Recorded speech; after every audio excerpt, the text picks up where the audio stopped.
Կիևում եւ Ուկրաինայի մի շարք քաղաքներում մի քանի օր տևած զանգվածային բողոքի ցույցերից հետո այդ երկրի նախագահ Վլադիմիր Զելենսկին գեներալ Ալեքսանդր Սիրսկիին հեռացրել է զինված ուժերի գլխավոր հրամանատարի պաշտոնից։ Պաշտոնաթող գեներալին փոխարինել է Միխայել Դրապատին։ Զելենսկին վստահեցնում է, որ այդ փոփոխության նպատակը մեկն է՝ ճնշել հակառակորդին, որպեսզի Մոսկվան ստիպված լինի խաղաղություն հաստատելու։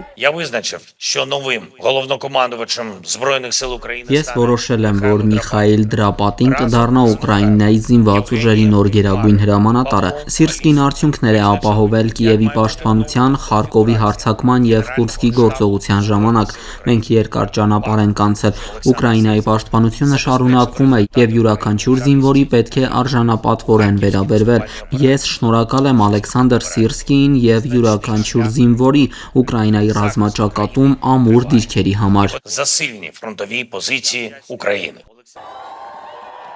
Այս պաշտոնանկության հարցը հասունացել էր բողոքի ցույցերը սկսվելուց կարճ ժամանակ անց։ Ցուցարարները պահանջում էին պաշտոնում վերականգնել պաշտպանության նախկին նախարար Միխայել Ֆյոդորովին, քանի որ համարում էին, որ նա ռազմական արդիականացման շարժիչ ուժն էր, իսկ Սիրսկին մարմնավորում է բանակի հին խորհրդային ոճի հրամանատարական մշակույթը։ Նոր նշանակումից հետո Զելենսկին պահանջել է, որ Դրապատին եւ մյուս հրամանատարները թարմացված պաշտպանական ռազմավարություն ներկայացնեն ներառյալ զենքի եւ անօդաչու սարքերի ավելի արագ մատակարարումները, ավելի ուժեղ օդային պաշտպանությունն ու զորահավաքի ավելի հստակ պլանը։ Իսկ ռուս-ուկրաինական ռազմաճակատում իրադրությունն ավելի է թեժանում։